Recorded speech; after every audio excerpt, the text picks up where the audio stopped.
Are you ready to unlock your true potential? Today on Mindcode Vault, we're diving into 16 shocking lessons from inner excellence by Jim Murphy that could transform your life if you apply them today. Don't forget to like, share, subscribe, and comment below. Your breakthrough starts now. Let me ask you something uncomfortable. Think about the last time you were truly in the zone, not just working hard, not just grinding through a to-do list, but fully alive in what you were doing. The kind of moment where time seemed to dissolve, where your mind was sharp and clear and everything you touched seemed to work. When was that? Last week? Last year? Can you even remember? For most people, those moments are accidents. They happen by chance, and then they vanish, and the person is left wondering why they can't get back there. They try harder. They work longer. They read more productivity blogs. They buy another planner. And still, something is missing. Not in their schedule, not in their strategy, but deep in the center of who they are and how they relate to the world they're trying to conquer. Jim Murphy spent years coaching elite athletes, Olympic competitors, professional sports stars, people who had already proven they were among the best in the world at what they did. And what he kept discovering, over and over, was that the gap between good and extraordinary had almost nothing to do with skill. It had everything to do with the inner world. The thoughts running beneath the surface, the love or lack of it behind the effort, the quality of presence a person brought to their most important moments. His book, Inner Excellence, is not a motivational pep talk. It is a systematic demolition of the assumptions most high performers carry without ever questioning them. It is a guide to building what Murphy calls an extraordinary mind, not in the sense of being smarter or more disciplined in the conventional way, but in the sense of being genuinely free. Free from fear. Free from the crushing weight of needing to prove yourself. Free to perform at your highest level because you are no longer at war with yourself in the next several hours. You are going to encounter 16 lessons from this book, not summaries, not highlights. Lessons the kind that, if you let them, will rewire the way you see your ambition, your anxiety, your relationships, your failures, and the strange, quiet hunger you carry around for a life that actually feels like yours. Some of these lessons will challenge you. Some will make you uncomfortable. All of them, applied honestly, have the power to change your trajectory in ways that no productivity system or motivational speech ever could. Let's begin. There is a version of you that performs out of love, and a version of you that performs out of fear. Most people have never clearly distinguished between the two, which is why they spend years mistaking anxiety for ambition and exhaustion for dedication. Jim Murphy's first and perhaps most foundational insight is this: almost everything you have been taught about success is built on the wrong foundation. You have been taught to want results badly enough that the wanting drives you forward. You have been taught that hunger, in the motivational sense, that gnawing, restless dissatisfaction is what separates winners from everyone else, and Murphy is here to tell you, with evidence and compassion, that this is exactly backward. When you perform from fear of failure, fear of judgment, fear of not being enough, you are fighting on two fronts simultaneously. You are trying to accomplish the task in front of you, and you are simultaneously trying to protect yourself from a worst-case emotional outcome. That internal division costs you. It costs you focus. It costs you creativity. It costs you the kind of loose, flowing execution that only comes when the mind is fully present rather than half occupied with self-protection. Elite athletes know this intuitively, even when they can't articulate it. The great ones describe their best performances not in terms of trying harder, but in terms of letting go. They were not gripping the moment, they were surrendering to it. And that surrender is only possible when the fear of a bad outcome has been genuinely released, not suppressed, not managed, but released on the modern world. This lesson hits with special force. We live in an economy where personal branding is everything, where your LinkedIn profile is a performance, where even your Instagram stories are a subtle form of reputation management. The pressure to appear successful while pursuing success. It creates a kind of psychological hall of mirrors where you can no longer tell the difference between what you actually want and what you are performing for an audience. Murphy would say that this pressure is not just psychologically exhausting, it is a direct impediment to excellence. Because excellence, real excellence, only emerges when you stop trying to look excellent and start being fully absorbed in the work itself. The actionable shift here is deceptively simple and genuinely difficult. Before your next high-stakes moment, a pitch meeting, a difficult conversation, a creative project, a performance review, ask yourself, am I doing this because I love it, or am I doing this to avoid a bad outcome?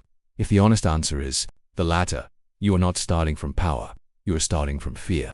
And the first step toward inner excellence is simply being honest enough with yourself to know the difference. Here is a paradox that Murphy unpacks with remarkable precision. The more desperately you want to succeed, the less likely you are to perform at your best. This is not a motivational cliche about relaxing and not caring.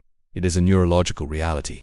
When the stakes feel existential, when you feel like your identity, your worth, or your future depends on a single performance your brain activates. Threat responses that are physiologically incompatible with high-level execution. Your prefrontal cortex, the seat of complex thinking and creative problem-solving, is partially hijacked by the limbic system. You become reactive rather than responsive, tight rather than fluid, and the very excellence you are straining to reach moves further away. Murphy calls this the attachment trap. You become attached to outcomes, not just preferring them, but needing them for your psychological survival. And that attachment introduces a kind of desperation into everything you do. You can feel it in a job interview when the candidate needs the job so badly that their anxiety fills the room. You can feel it in a sales call when the desperation to close leaks through every word. You can feel it in a relationship when someone's fear of abandonment drives behavior that practically guarantees the abandonment they dread. The antidote is not indifference. Murphy is not suggesting you stop caring about your outcomes. He is suggesting you learn to care in a fundamentally different way to care about the process. The quality of your effort, the love you bring to the work, rather than the specific result you are trying to extract from the universe. This is not passive. It requires a profound reorientation of where you locate your sense of worth and competence. Consider a freelancer in the modern gig economy. She has built a small consulting practice, and she has a proposal out to a client that could change the trajectory of a business. If she spends the week before the decision anxious, checking her email obsessively, rehearsing conversations in her head, she is already performing below her potential. That anxious week is not preparation, it is erosion. But if she has done the inner work Murphy describes, she can genuinely release attachment to this specific outcome, knowing that her worth as a consultant is not contained in one client's decision. And paradoxically, that release makes her better, more present in follow-up conversations, more creative in her thinking, more genuinely attractive to the very client she is trying to win. The practical move here is to separate your identity from your outcomes as a deliberate daily practice, not by devaluing the outcomes, but by overinvesting in your process and your character. Let your measure of success be, did I bring everything I have to this? Because that is the one variable you actually control. Murphy introduces a concept that most high performers have never encountered, and it is one of the most disruptive ideas in the entire book. He calls it the love-based competitor. In a culture that glorifies the killer instinct, the obsessive winner, the person who wants it more than everyone else, Murphy makes a case that the most sustainable and ultimately most effective competitive framework is one grounded in love. Love of the game, love of the challenge, love of other competitors, love of the process itself.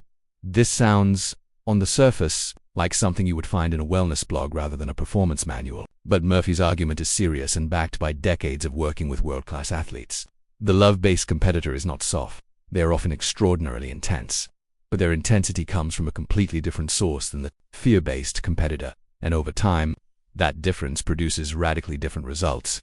The fear-based competitor is always one bad performance away from a crisis. Their confidence is contingent. It resides when things go well and collapses when they don't. Because their confidence was never really about themselves. It was about the results they were generating. The love-based competitor, on the other hand, has an internal source of energy that is not weather-dependent. They can lose and come back. They can fail and not crumble. They can face a dominant opponent and feel genuinely energized rather than threatened. Because the challenge itself is something they love. Think about the most successful entrepreneurs you admire. The ones who have built something lasting and meaningful rather than just something lucrative. Almost without exception, they describe a relationship with their work that transcends the financial rewards. Elon Musk, whatever you think of his methods, has articulated a love of the problems he is working on that is clearly primary to any financial outcome. Paul Graham, the founder of Y Combinator, has written extensively about the difference between working on things you'll find genuinely interesting versus working on things you think will be successful. The overlap between those two categories is where extraordinary work gets done. The question Murphy would have you sit with is, what do you genuinely love about your work separate from the external rewards? If you can't answer that question, you are operating on a fuel source that will eventually run out. And if you can answer it, if there is something real there, some genuine affection for the craft or the challenge, then your job is to make that love primary. Not just occasionally, not just when things are going well, but as a daily, deliberate choice about why you show up. One of the most practically striking sections of Inner Excellence deals with what Murphy calls the quiet mind. In a world that increasingly treats busyness as a status symbol and constant connectivity as a competitive advantage, Murphy's argument is profoundly countercultural. A mind full of noise, full of planning, analyzing, judging, comparing, worrying is a mind that cannot perform at its peak. The greatest athletes, the greatest performers, the greatest creators consistently describe their best moments as ones in which the inner commentary went silent, not suppressed, not managed, quiet, present. Still, this is not mysticism. It is neuroscience. Flow states, which psychologist Mihaly Csikszentmihalyi has studied extensively and which Murphy references throughout the book, are characterized by a measurable quieting of the default mode network, the brain's self-referential processing system. In other words, the part of your brain that is constantly generating the story of me, my worries, my comparisons, my self-assessments temporarily goes offline, and in that silence, something remarkable happens. Executive function increases, pattern recognition sharpens, creativity or just you become, for a period, more than your ordinary self. The challenge is that most of us have built lives that are structurally hostile to quiet. We fill every transitional moment with a podcast or a scroll. We treat silence as something to be escaped rather than cultivated. We have confused stimulation with productivity and noise with engagement. And in doing so, we have systematically cut ourselves off from the mental conditions that make extraordinary performance possible.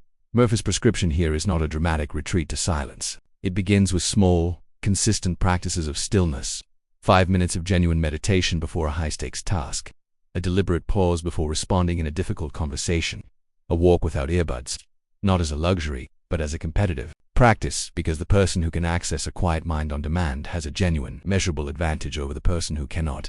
In the AI economy, this lesson is becoming more urgent by the day. Artificial intelligence is increasingly capable of doing the analytical, sequential, computational work that wants to find cognitive labor. What it cannot yet replicate is the quiet, integrative, deeply present intelligence that emerges from a genuinely still mind, the kind of insight that arrives in the shower, the kind of creative leap that happens when you stop trying to force an answer.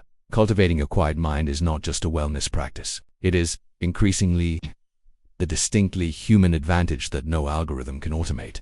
There is a conversation Murphy keeps returning to throughout Inner Excellence about identity, specifically about the danger of building your identity on things that can be taken away. For athletes, the most obvious version of this is building your identity on athletic performance. When the performance goes, as it inevitably does, the identity goes with it. The result is not just disappointment, but something closer to a complete psychological collapse. And Murphy watched this happen again and again. Two people who by any external measure should have been thriving. But this is not just an athlete's problem.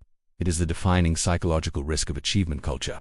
When you build your identity on your job title, your income, your network, your body, your productivity, your social media following, you are building on sand, and the terror of losing these things is not proportional to their actual importance. It is proportional to how deeply they are embedded in your sense of self. Murphy draws a sharp distinction between what you do and who you are. This sounds obvious. Most people would tell you intellectually that their work is not their identity. But watch how they respond to criticism of their work, and you will see the gap between what they believe and what they have actually internalized. Watch how they behave after a failure, after being passed over, after a project falls apart. The emotional intensity of those reactions is a precise measurement of how much identity is actually embedded in outcomes. The work Murphy invites his readers into is the painstaking, genuinely difficult project of building identity on something stable, on character, on values, on the quality of love and attention you bring to your relationships and your work, rather than on the fluctuating results of that work. This is not resignation. It is not a surrender of ambition. It is actually a deepening of it, because when your identity is no longer on the line in every high-stakes moment, you can finally perform with genuine freedom.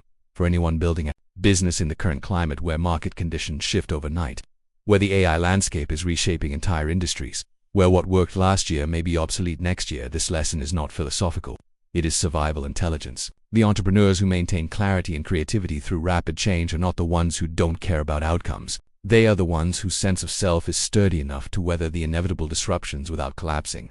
Murphy spends significant time on a concept he calls the warrior spirit, and it is important to understand what he means by this, because it is not what the motivational industry usually sells. The warrior spirit, as Murphy defines it, is not aggression. It is not toughness in the sense of suppressing vulnerability.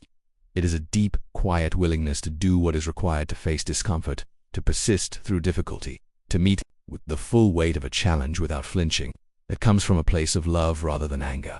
This distinction is subtle but important. Most cultural narratives around mental toughness are actually narratives about suppression.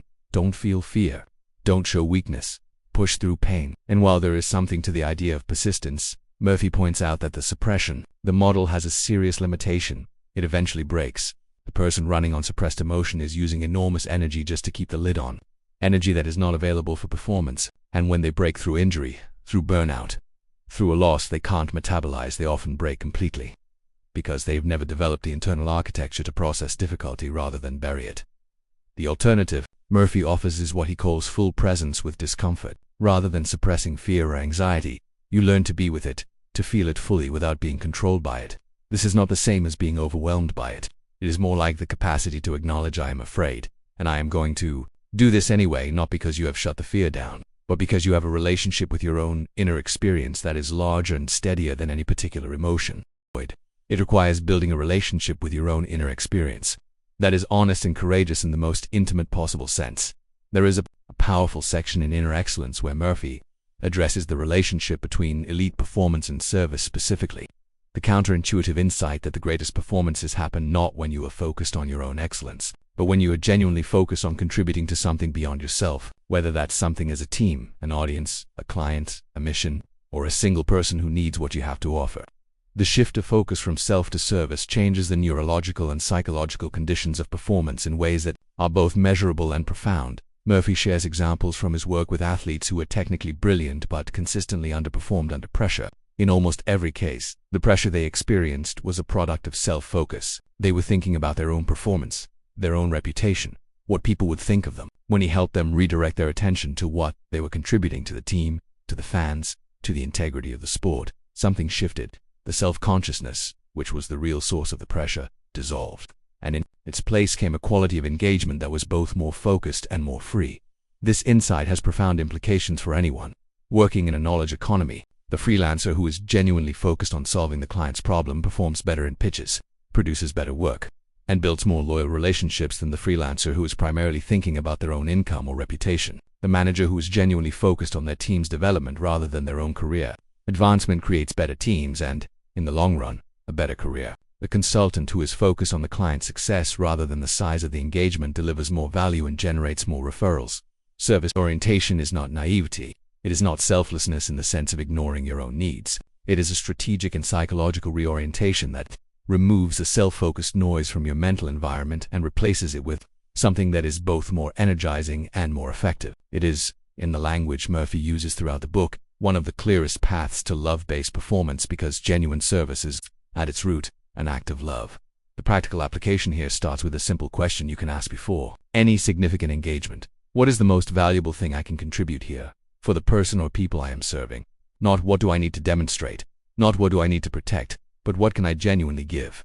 That reorientation, practiced consistently, has the power to transform not just your performance but your entire relationship with your work. Murphy writes with remarkable clarity about the role of trust in elite performance and specifically about what it means to trust a process you cannot fully control. In a results-obsessed culture, the idea of trusting a process is often reduced to a platitude. Trust the process, stay the course, be patient. But Murphy means something deeper and more specific. He means the capacity to commit fully to a direction, without certainty of the destination to invest everything in your preparation and your execution, while genuinely releasing the need to control outcomes that are ultimately not yours to control. This is one of the most demanding inner disciplines, he describes, because our brains are wired in the opposite direction. The human nervous system is a prediction machine. It is constantly generating expectations about the future and monitoring reality for deviations from those expectations. When reality deviates from expectation in a threatening direction, the system generates anxiety, and the natural response to anxiety is control seeking more planning, more rehearsal, more checking, more micromanagement of everything in reach. The problem is that this control seeking is often counterproductive. The pitcher who cannot stop thinking about the mechanics of his delivery is less fluid than the one who has drilled those mechanics so deeply that they can be trusted to operate unconsciously. The writer who can't commit a word to the page because she is too busy evaluating it before it exists is less productive than the one who has learned to write first and edit later. The entrepreneur who cannot launch because the product is not yet perfect is less successful than the one who knows that a version in the market is worth more than a vision in the mind. Trust, as Murphy defines it, is not passive. It is built through the quality of your preparation and the honesty of your self-assessment. You can only genuinely trust the process if you have genuinely committed to the process, if you have done the work, if you have faced your weaknesses, prepared with integrity. And when you have done that, the release of outcome attachment is not recklessness.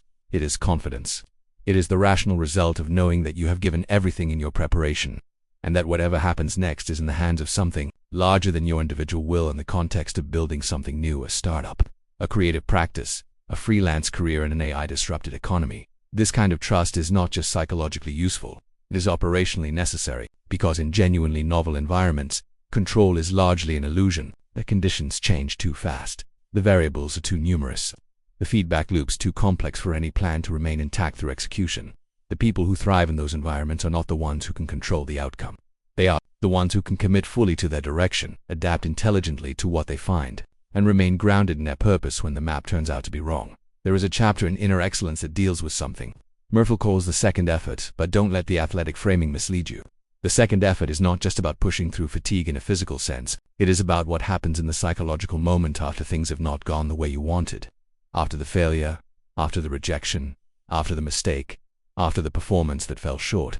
It is about what you do in that precise moment. When your ego is vulnerable and your instinct is to retreat, defend, or collapse. Most people, in that moment, do one of three things. They minimize the failure, telling themselves it didn't matter or wasn't their fault. They catastrophize it, letting it confirm their worst fears about their own inadequacy. Or they get angry, turning the frustration outward as a way of avoiding the real accounting. Murphy argues that all three of these responses are forms of avoidance, ways of not sitting with the actual experience of failure and extracting what it has to teach. The person capable of inner excellence does something different. They feel the failure fully, the disappointment, the frustration, possibly the embarrassment, without either suppressing it or drowning in it. They ask honestly and without defensiveness, what can I learn from this? And then this is the critical part, they release it. Not by forgetting it, not by excusing it, but by genuinely refusing to let it define what happens next. Murphy is describing a psychological skill, and like all skills, it can be developed. The development happens not in the dramatic moments, but in the small ones. The client who didn't respond to your email. The pitch that didn't land. The conversation that went sideways. In each of those moments, you have an opportunity to practice the second effort, to feel it, learn from it, and choose what comes next from a place of freedom rather than reaction. In behavioral psychology, this is related to what research calls psychological flexibility, the capacity to experience difficult emotions and thoughts without being controlled by them. It is one of the most robust predictors of long-term well-being and performance, and it is learnable, not easily, not quickly, but through the kind of deliberate inner work that Murphy's entire book is pointing to. Murphy draws a fascinating and underappreciated distinction between confidence and certainty. Most people treat these as synonymous. They feel confident when they are certain of a good outcome, and they lose confidence when uncertainty grows. But genuine confidence, as Murphy defines it, has nothing to do with certainty. It is a relationship with yourself that is stable enough to function effectively in the presence of uncertainty. It is knowing, in the deepest sense, that whatever happens, you will be okay, not because you are sure of the outcome, but because you trust in your own capacity to respond to whatever the outcome is. This kind of confidence is profoundly more durable than the conventional kind. Conventional competence, the kind built on a streak of successes, on positive feedback, on performance metrics going in the right direction, is always fragile. It is contingent on conditions that can change. And when they do change, as they always eventually do, the person who built their confidence on those conditions finds themselves on very unstable ground. Murphy's prescription for building real confidence begins with a radical reorientation of what you are measuring. Instead of measuring your worth by outcomes, by results, by feedback, by metrics, you measure it by the quality of your effort, the integrity of your process, and the honesty of your self-assessment. You ask not, did I succeed, but did I give everything I had, and did I face the truth about where I fell short? When the answer to those questions is yes, you have genuine grounds for confidence. Regardless of the scoreboard, this is not just philosophically interesting. It is practically transformative for anyone whose career or business involves operating in genuinely uncertain conditions, which, in the current economy, means almost everyone. The markets are uncertain. The competitive landscape is uncertain. The impact of AI on your industry is uncertain. The behavior of clients and customers is uncertain. In that environment, conventional confidence built on certainty is not just fragile, it is structurally unavailable. The only confidence that works is the kind Murphy describes, stable, internal, built on character and process rather than outcomes and approval. One of the most challenging lessons in the entire book, and one of the most important, is what Murphy calls the willingness to be bad. This is a concept that many high achievers find deeply uncomfortable because their identities are so thoroughly built on competence. The idea of being willingly bad at something, even temporarily, even in service of long-term growth, triggers a level of psychological resistance that is difficult to overstate. But Murphy's argument is precise. Every skill worth having requires a period of incompetence. Every transformation requires a period of instability. The person who cannot tolerate being bad at something, who withdraws from challenges before they risk embarrassment, who only enters arenas where they are already certain of success is not protecting their confidence. They are imprisoning it. They are ensuring that they never grow beyond the boundaries of their current competence. The willingness to be bad is, in a paradoxical way, one of the markers of genuine inner excellence. It signals that your identity is not entirely dependent on performance. It signals that you are more committed to growth than to the appearance of success. And it creates the conditions for genuine learning, because real learning, the kind that produces lasting skill, always requires the discomfort of not yet knowing. Think about the professional in their 40s who has been technically strong in their field for 2 decades. They are excellent at what they know. But the world is changing around them. New tools, new methodologies, new competitive pressures demand new capabilities, and yet they hesitate. They hedge. They delegate new challenges to younger team members. Rather than developing new muscles themselves, Murphy would recognize this immediately. It is not laziness. It is the fear of being bad at something in front of other people. The fear that incompetence, even temperate, will shatter the identity they have spent decades building. The antidote is what Murphy calls a growth identity, a relationship with yourself that is defined not by current competence, but by the commitment to constant development. In a growth identity, being a beginner is not embarrassing. It is just a stage, a necessary stage. And the person with a growth identity can enter that stage willingly, even eagerly, because they are not threatened by not yet knowing. Murphy returns repeatedly to the theme of present moment focus, but he treats it with more nuance than most performance coaches. He is not simply advocating for mindfulness as a stress reduction technique. He is making a deeper argument about the relationship between presence and excellence, about why the mind that is here, now, in this specific moment, is categorically more powerful than the mind that is divided between now and later, between this challenge and its possible consequences. The architecture of distraction in modern life is remarkable and unprecedented. The average smartphone user checks their device over 90 times a day. Social media platforms are engineered with extraordinary sophistication to capture and fragment attention. The information environment is designed at a structural level to make sustained presence almost impossible. And Murphy's argument is that in this environment, the ability to be genuinely, fully present is not just a psychological virtue. It is a genuine competitive advantage. He describes watching elite athletes in competition and noticing the precise moments when their performance deteriorated. Almost invariably, it was not a physical failure, it was a mental one. A thought about what the outcome would mean, a glance at the scoreboard, a moment of comparison with an opponent. And in that moment of departure from the present, something in the performance quality fell away. The body was still there, but the mind had left, and without the mind fully present, the body's excellence was compromised. The application to non-performance is direct and immediate. The writer who is thinking about how the finished book will be received cannot be fully present to the sentence being written now. The developer who is thinking about how the launch will go cannot be fully absorbed in the logic problem in front of them. The parent who is thinking about work cannot be fully present to the child. In every case, the absence from the present moment is a withdrawal from excellence, because excellence in whatever domain requires the full allocation of your cognitive and creative resources, and that full allocation is only possible when the mind is genuinely here. The practice Murphy recommends is not complicated in its description, though it is demanding in its execution. It is simply this: whenever you notice that your mind has left the present moment, bring it back, not with self-criticism, not with frustration, but with the same quiet firmness you would use to redirect a child who has wandered off the path. This is the fundamental meditation practice applied to performance, and it is arguably the most valuable skill a person can develop in the attention economy. Murphy's treatment of fear is one of the most original and practically useful parts of the entire book. He does not treat fear as the enemy of performance. He treats it as information, as a signal that something important is at stake, and that you are close to an edge where growth is possible. And from that reframing, the entire relationship with fear changes. When fear is the enemy, your job is to eliminate it before you can perform. Which means you are always waiting to feel ready, always waiting for the anxiety to subside before you take the important action. Murphy has watched this pattern destroy careers and squander potential on a massive scale. The person who waits to feel unafraid before giving the speech, before starting the company, before having the difficult conversation, that person is waiting for something that will never arrive, because the conditions that generate fear are almost always the conditions worth engaging with. When fear is information, your job is different. Your job is to listen to it, to understand what it is telling you, and to make a conscious choice about how to respond. Not to eliminate the feeling, but to not be controlled by it. This is the distinction Murphy draws between fear of failure and fear of not trying. The former is a trap.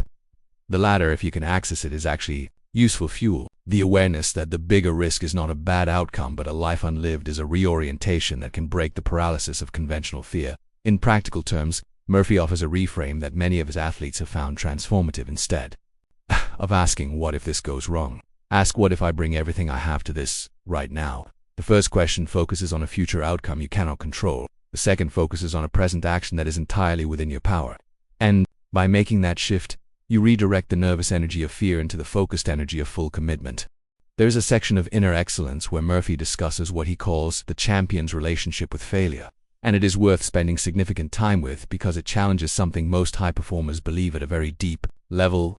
The cultural narrative around failure has shifted in recent decades. We now have a culture that celebrates failing fast and treating failure as a learning opportunity. And on the surface, it seems like progress. But Murphy points out something more subtle. Celebrating failure as a concept is not the same as genuinely processing failure as an experience. The person who intellectually knows that failure is a teacher, and the person who can actually sit with the emotional reality of a major failure, the embarrassment, the self-doubt, the grief for the future that didn't happen, are not always the same person. And the gap between intellectual acceptance of failure and genuine emotional processing of it is where most people get stuck.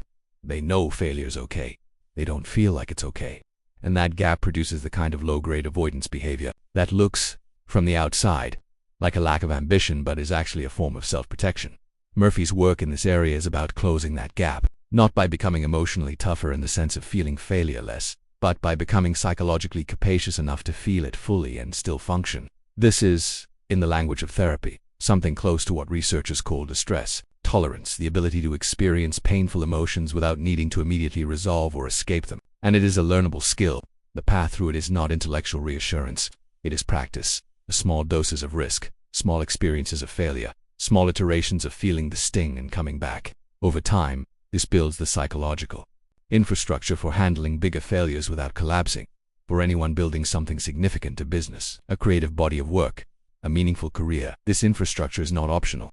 The question is not whether you will fail. The question is whether you will have built the inner resources to meet failure when it comes, to extract what it has to teach, and to return to the arena with your commitment intact.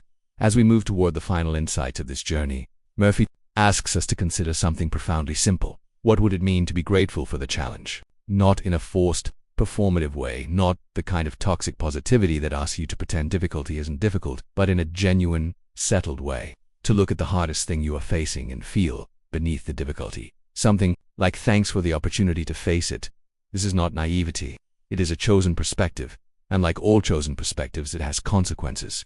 Measurable, behavioral consequences. The researcher who experiences their seemingly unsolvable problem as an opportunity rather than an obstacle is more creative, more persistent, and ultimately more successful than the researcher who experiences it as a burden. The athlete who is grateful for the pressure of competition performs better under that pressure than the athlete who resents it. Gratitude, as Murphy frames it, is not a feeling to wait for. It is a practice to cultivate, a way of relating to your life that, over time, changes both the quality of your experience and the quality of your performance in the context of building a life of inner excellence, which is ultimately what this entire book is about. Gratitude is not a peripheral practice. It is central, because the deepest form of gratitude is gratitude for the opportunity to show up fully, to bring everything you have, to be genuinely tested and to meet that test with everything that is good and capable and loving in you. That gratitude, fully internalized, is what transforms work from a transaction into a calling, and it is what distinguishes a life of achievement from a life of excellence. Let us come finally to the lesson that underlies all the others, the one that, if you miss it, makes all the specific techniques and practices ultimately incomplete. Jim Murphy's core argument, the beating heart of inner excellence, is that how you perform is an expression of who you are, not who you are pretending to be, not who you are aspiring to be, who you actually are, in the quiet, private, unobserved moments of your inner life. The quality of your love for your work, for the people you serve, for the life you are living determines the quality of your performance in ways that the technique can fully substitute. You can have the best strategy, the best habits, the best productivity system on the market. And if the inner life from which all of that activity emerges is anxious, contracted, fearful, and self-protective, then your best efforts will always be compromised by the friction of an interior at war with itself. Murphy's entire program is, in the end, a call to inner work, not as a precursor to outer work, not as a luxury to be indulged when the schedule allows, but as the foundational work from which everything else flows. The work of knowing yourself honestly, the work of questioning the assumptions that have been driving you without your consent, The work of building an identity strong enough to withstand failure and humble enough to remain curious. The work of choosing love over fear, presence over performance, service over self-protection again and again and again. This is not work that ends. There is no graduation from the inner life. There is only the practice, daily renewed, of showing up as the fullest version of yourself and letting that fullness be your contribution to whatever you are building, whoever you are serving, and whatever it is you genuinely love. Here's the question Murphy leaves us with, and it is the right question to end on at the end of your life. Looking back at everything you built and everything you attempted and everything you became, what wouldn't matter more that you won, or that you were fully alive while you played, that you accumulated the trophies, or that you loved the game enough to give it everything you had. The tragedy is not failing. The tragedy is never knowing what you were truly capable of, because you spent your most important moments protecting yourself from the risk of finding out. The cost of not doing this inner work, of continuing to perform from fear, to measure your worth by outcomes you cannot control, to live in the noise of self-protection rather than the quiet of genuine presence, is not just a performance cost. It is a life cost. It is the accumulated weight of years spent doing things for the wrong reasons, in the wrong way, and missing the experience of being fully here. You now have a choice. Not once, not in some dramatic future moment, but right now, today, in the next conversation, in the next decision, in the next quiet moment, when no one is watching and the only question is whether you will be honest with yourself. The tools are here. The map has been drawn. What happens next depends on whether you are willing to do the most important work. There is not the work of building something extraordinary in the world, but the work of becoming someone extraordinary within yourself. That is the promise of inner excellence. That is the invitation. And it begins, as all real things do, right now.